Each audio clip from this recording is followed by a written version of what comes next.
am Kit Crump. I am the Floodplain Services Supervisor at Surface Water Management. I'll go ahead and share my screen and get us started. And let's see, that puts us in, the very end of the thing. Okay, that's interesting. All right. I forgot to reset it after our test this morning. Okay, that is the beginning. Sorry for the dizzying, scurrying screens. So again, I'm Kit Crump with Floodplain Services. This is one of a few work groups at Surface Water Management. As you'll see from that, I represent Floodplain Services, but you see there are other work groups here. We have obviously a fiscal group to manage our money and grants, a drainage group that manages surface water drainage issues, capital that works on drainage and culverts. We have a new construction management and right-of-way group we're forming because of our newly formed department. We have a program planning group that many of you are familiar with because they work with groups like this in terms of external partners and all the coordination that takes, as well as the foundational plans that help drive those. Resource monitoring is kind of our research group. And then finally, I'll get into what our group is. So, but before I do that, one is work groups are one thing, that's how we organize ourselves, but that doesn't really tell the story to anybody else. Like, well, how do those groups interrelate and what are you organized for anyway? So I like this slide to sort of help remind me and help it share with others why we exist. And we really do as a utility exist, obviously based on impervious surfaces and a mandate to provide services in lieu of the fees we collect. But these are the areas we serve the public in. So water quality, salmon and marine habitat, river flooding, and drainage and road flooding. So as you can gather, many of those groups I mentioned in the previous slide do double or triple duty on some of these things. So what I'll talk most about from Floodplain Services is river flooding and salmon marine habitat, because that's the service area we work in to support. But this is kind of a highly general sense of what this group does. I would divide us into three basic compartments: habitat restoration, floodplain services, and geographic information systems. So our habitat restoration side does river assessments, although river assessments could be on the floodplain services side as well. The floodplain and estuary capital projects, our native plant program, and as of 2023, our noxious weed program. Floodplain services has to do with landowner coordination in specific areas related to habitat restoration and flood risk reductions. We do support river modeling with the help of consultants. We map out and manage river hazards, and we do participate in the FEMA programs related to home elevations and acquisitions. So those are a big part of what we do, and might not make sense since our GIS folks serve the whole division as well as the county in some ways, but they are in part of floodplain services, and they look at asset management, spatial analysis, and more having to develop tools for deep learning. How can, based on the volume of work we have and the mapping demands we have, train the computers to do some of that work for us and learn as we go. We're learning and the computers are learning. So we're managing that side of it. Cartography, simple map making is still part of what we do. And probably what's not on here is in enough detail is our newly budding drone program. So we are looking at, we have a practice drone we've purchased. We're purchasing two more, one to take video imagery and a very standard sort of thing you'd use drones for outreach, and another one that has a variety of sensors, multispectral sensors and LiDAR to actually collect data in the field on our projects at a level you can't do at a satellite area. But all of that requires GIS post-processing and analysis, and so we're gearing up on both those fronts to do those things. And here's an example of some current habitat projects we're working on. So in the Stillaguamish, we are looking at a tributary project on Jim Creek, a large weed debris project. In the upper North Fork Stillaguamish, we're looking at Chatham Acres. And a focal point is actually a Trafton floodplain project that's a Stillaguamish and County combined project on adjacent properties. The upstream property is the Stillaguamish Tribes property, and the downstream property is the Trafton floodplain, Trafton Trailhead Park. And so the entire area we're really referring to as the Trafton floodplain effort. And so this involves managing for education and outreach and able to use the site, as well as managing for fish habitat.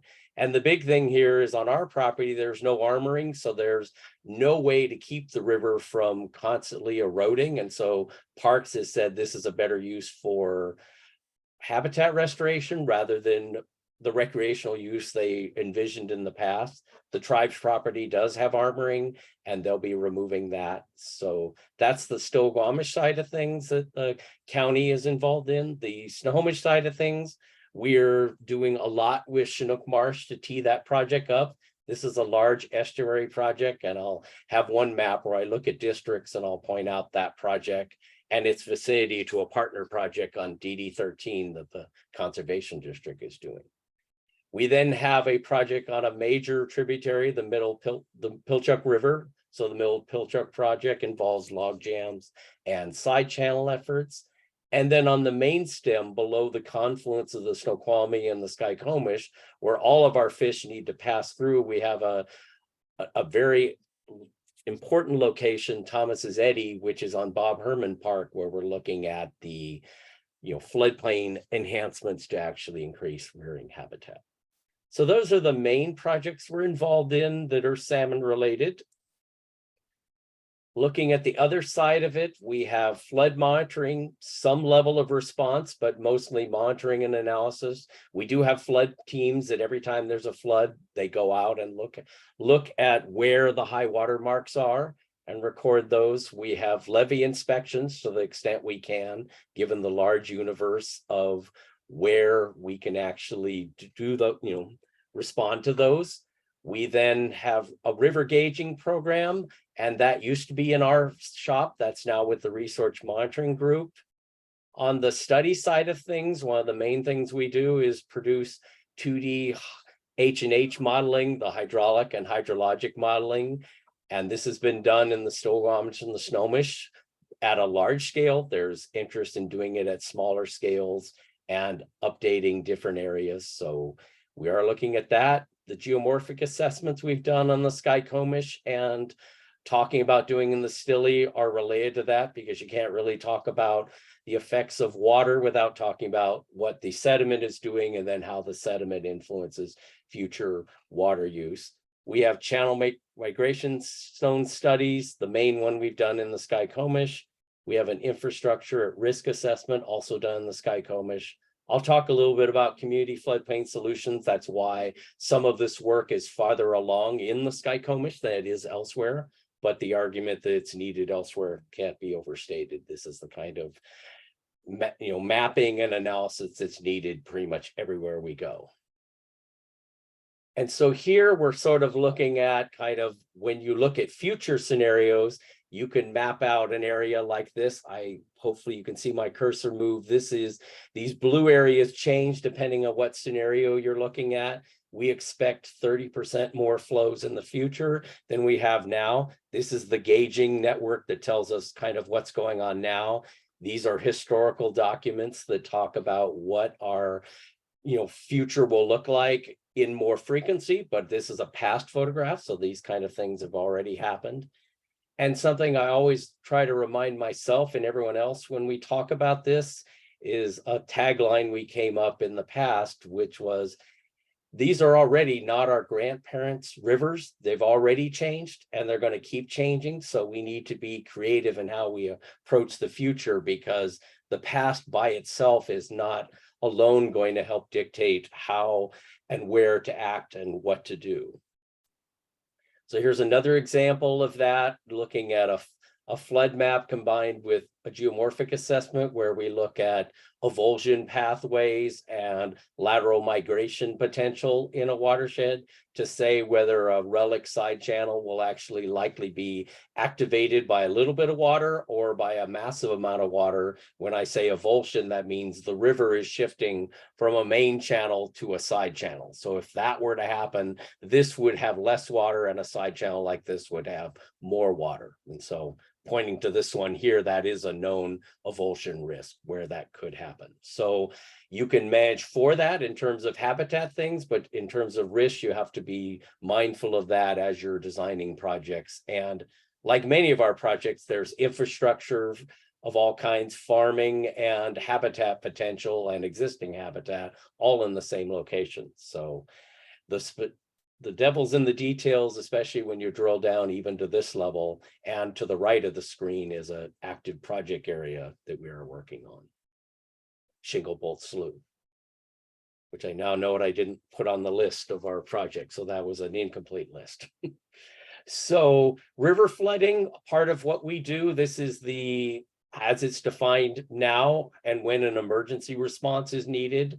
Phase one is just background changes in water levels. It's not really flooding, but everyone's on alert because there could be. The gauges are starting to peak, and based on past experiences, as you'll see in the next slide, we sort of know somewhat what'll happen, but we admit every flood is different based on changes in infrastructure, changes in water volume and sediment locations. That no two floods in the same exact location are exactly the same.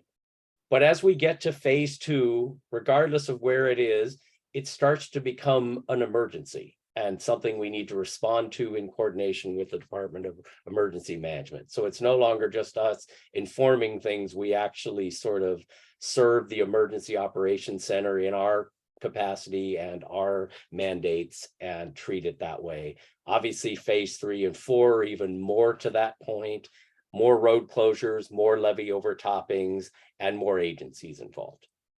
So this is just one of many examples of what that looks like in a documented area. So this is the Still-Squamish River at Arlington gauge and its effects in other areas of the watershed. So there's minor flooding in Savannah and the Pioneer Highway, even at a phase 2 level. This is sometimes our indicator that a flood is really potentially going to happen. And then at the next level, obviously, there's more flooding in the same area. Norman Road is a particular area in the main stem that is prone to flooding. The Florence Island area also at a river level of 18, 530 gets more of it a hit, Marine Drive and numerous locations. And the major flooding areas, much more issues with deep, fast flowing water that even can affect higher areas and all kinds of road closures or road issues and so on. So there's one of these for most of our major gauges, especially the ones that have forecasting abilities. So when we have a forecast documented for that by NOAA, we can basically say, yeah, this is kind of what we expect. Again, it's a caveat. This is what we think we might expect. We send flood teams out to verify what's actually happening on the ground. And just one of many pictures of salmon restoration. This is estuary restoration, old Smith Island photo that shows where that is. Obviously shows all the adjacent areas that are surrounding a project like this and all the different variables you have to account for and salmon. So why we do those kinds of projects. So our group does both of these things. Both of these things aren't inherently easy to balance and don't necessarily always mix well. So the next question is, well, how on earth do you prioritize all that? Well, to start with, you need to prioritize them separately, which is, well, how are habitat projects prioritized? So we contribute to that, but we don't run that piece ourselves. Floodplains by Design and our Community Floodplain Solutions program kind of helps us do that. Plus, we look at that as we are getting more information, and both from stakeholders as well as physical data. And the salmon recovery lead entities and plans help dictate where and how many projects should be done. And we as a partner contribute to some of that, but I'd be remiss in saying we're the only partner because we're not. Many others do that as well. Flood risk reduction, it's a little more complex. I'll show you one map. There is a transportation hotspot map that I won't show, but it basically is what you think it would be, which is areas that have had road issues, overtopping bridges or failure points. And so if there's a project, you can expand the flood storage or flood conveyance above an area like that, that's more likely to have an improvement than just doing the project anywhere. So it's a noted place. Repetitive loss areas are related to FEMA, where there's been multiple flood claims in a given geography. So there's some geographies that are just noted to have those. Those are helpful. Red and yellow tag properties were damaged by previous floods, so we expect them to be still vulnerable areas. And then special purpose districts, obviously, where there's a special purpose district in the name of flood control or flood management, there's obviously been a history of flooding, and there's a need to take those into account. And then this I could say a lot more about, and we can probably have a better discussion about, which is the data collection and analysis. This is the stuff I mentioned, but this also gets at the updating FEMA maps and modernizing kind of how we analyze flood risks and the behavior all throughout the county. It's a daunting task and much bigger than I can promise we'll get to in a very short period of time, but it's on our radar because this is dictating how we do business in floodplains now more than ever. And again, if we're turning up the dial on sediment inputs and water inputs, the need for that is only growing over time. And we're already playing catch up in terms of knowing what we'd like to know in the locations that we have in this county to manage all our different agendas. So this is the river flooding piece I was talking about that's related to repetitive loss areas. Repetitive loss areas, again, are frequently flooded areas that have FEMA claims associated with it. That's not the entirety of it, but it does give that there are some predictable locations that we can do work in the name of flood risk reduction. They exist in the Stille, in the lower North Fork. They exist in the Skykomish, in the lower Skykomish, lower Squamish, and the main stem Snohomish and the main stem Stille.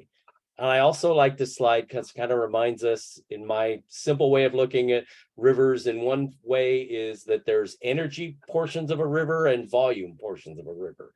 The energy portions are in the tributaries. People are worried about bank erosion, channel migration, and avulsions into side channels. But the flood volume isn't their major concern. Down in the lower forks, definitely it's a concern. The only reason it's less so in the Stille, it's constrained by a canyon for a lot of it. And then this lower section of the Stille also is constrained by a canyon. But as you can see, without those constraints, it's not surprising to see where these areas where flood volume and large sediment inputs are. And as you'll see, that also reflects where the districts are. The districts are where the volume of water is usually an issue. There are some exceptions like the Robe Valley flood, which is an isolated area with some of those problems, and Loxley, Pilchuck, same thing. But for the most part, the flood districts are in these high volume areas. The major drainage issues are where farming and lots of water and sediment concerns are. So that's another way we look at where our problems are today and in the future. And the data needs and the risks to farming and people living in these areas are kind of driving some of that. But it's also where salmon habitat is. So it's another place that we look at for that. So the Chinook Marsh project I talked about is in this area. This is drainage improvement area 13. This is where the CD is working on a project in the nearby area. A lot more can be said about those, but just trying to give a highlight on all the different things we do. Which overarching projects or programs fall under community floodplain solutions? Ultimately, kind of everything we do could, but right now, phase 1 was in the Skykomish, addressing basic fish farm flood areas. That completely erupts into other concerns the moment you start looking at area and doing projects. Phase 2 incorporates the Snohomish as well. And ultimately, they'll be looking at this. We'll look at the Still-Squamish as well, because the issues are very similar there. And reach-go plan projects were our first attempt to kind of knock out what type of projects fit these sort of fish farm flood type examples. They're only an example.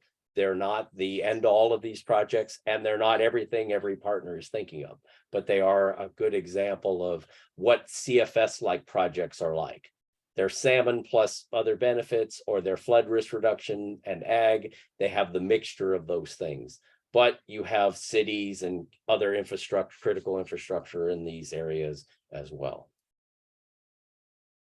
And ultimately, these pieces fit together with a concept that's not a new one. It's just something that's evolving, which is integrated floodplain management. And this picks up more of what I was alluding to.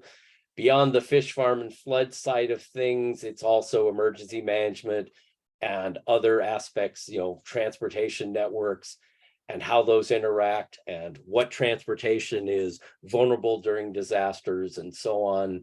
So there's a much larger piece to this that a lot of you are involved in as well. And so that's kind of the beginning of how these all fit together. A lot of it is starting from the place of flood risk reduction and salmon recovery, but it quickly balloons into something larger like this. And we're sort of at the beginning stages of what integrated floodplain management looks like. All right. So just some photos, kind of an example of the different work we do in the different areas. There's lots of more photos we could show and different things we can illustrate, but I think at this point, it'd be best if I just sort of stop there and entertain some questions, and then any discussion we want to have related to this, since that's kind of more of a sampling of what we do rather than everything we do. So thank you. Thank you, Kit. So if you have a question or a comment, or would like to open up a discussion, go ahead and use the raise hand function, or just turn on your video and raise your hand, or put it directly into the chat. And I'll go ahead and answer Paul's question now, because I wasn't sure how to answer that earlier in a way that made sense, but to answer it now, and then other people are here like Jessica, or if anyone else wants to share on that. We're at the starting point of that. I think there's some concerns about that program, but there's also some interest in that. So and the interest is different depending on the geography. So it's more of a Skycomish focused area right now, but it is something we're looking at in terms of channel migration easements related to river flooding and hazards and how that works. Valerie can talk a lot more about that too, because I don't know if Jessica is here, but you are here. Well, Kit, what I was going to suggest is, since folks have joined us a little later and Paul's question is not visible in the chat, to really have a discussion, if you could just repeat, Paul, what your question was, and then what Kit is speaking to, it might pull in more of the crew that joined us late that can't see the chat. Okay.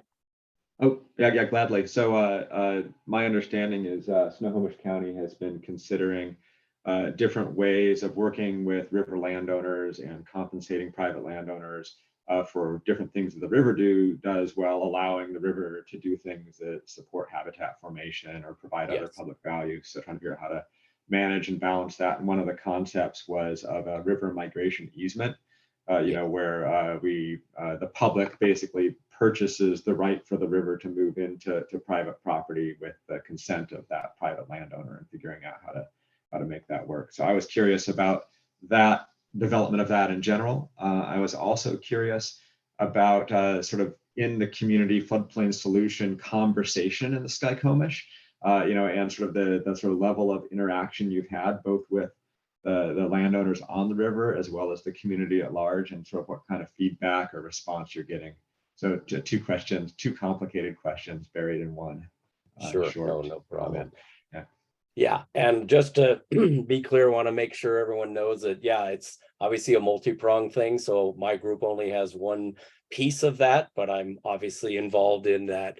So the basics of what Paul's talking about, that was a pilot project in Montana, where they said, well, we envy your floodplains by design funding. We think we have everything in place to put this, except the funding. We've got a lot of the other pieces in place, the studies and some of the permitting, and a lot of strong interest. So we're like, well, we have that funding, but our environment is different, and our river is different, and our stakeholders are different. So how will that work? So what we've sort of found, and again, I'm paraphrasing because I'm not the lead on that effort, but I participate in it, is that there's interest in that, but there's concerns in terms of, well, are those restrictive in a way that doesn't allow for future restoration? Because as we all know, what is good for the land today may not be what's good tomorrow, and the folks in the community may change their minds about what that is. And that is what a lot of times drives this. It's what, the legacy of families and what their occupancy of the river is. And so that, I'd say, is a big part of it. It just also what does it get you in the end in terms of how you can balance that out. And so, yeah, it's an evolving program, but I think it's an important tool to explore, because it's clearly we have some folks that are interested in staying in these areas, and it opens up opportunities you would not be able to open up otherwise. So it's a great question. I'm just able to only answer it partially, because that's I sort of left it after a certain point, so I don't know the latest details, but that's in general what it's there. So happy to direct anyone who's thought that. I'd really love to hear more about that in particular. We have someone that can speak to that who's not here offline for you. I just wanted to jump in for 1 second, because Gretchen had reached out to me and asked me to connect some of the folks working on this with Snohomish County with DNR's forest riparian easement program. And I just wanted to flag that DNR, hi Gretchen, DNR also has a rivers, habitat, and open space program that includes a channel migration zone easement category. So I'm ready whenever you folks are to make those connections. And the RAP gives this new attention to the Snohomish at the agency. We may be able to check some multiple boxes by, adding a Snohomish priority category to DNR's existing program, help prioritize programs in the Snohomish. And you can use that as a sort of mechanism to try it out and see how it works, and see how that might affect any design of a local program. So I'll dump the link to that in the chat. Gretchen knows how to reach me, and I'm ready to make those connections. I figured out who all the right people are, so that was the first step. Perfect. Thank you. And Harry, I realize you're here if there's anything you want to say about that as well.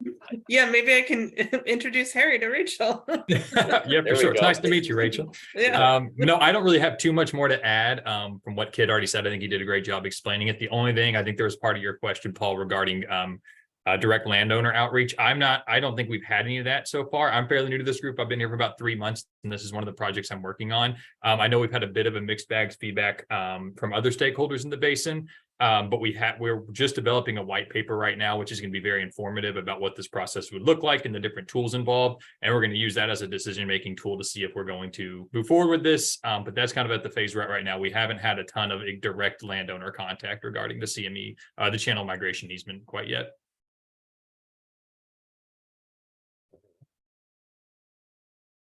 No, thanks for that, Paul. Maybe I'll just connect Rachel and Harry off on email. Sounds good. Okay. These kind of things are for. These are good. So, anybody else?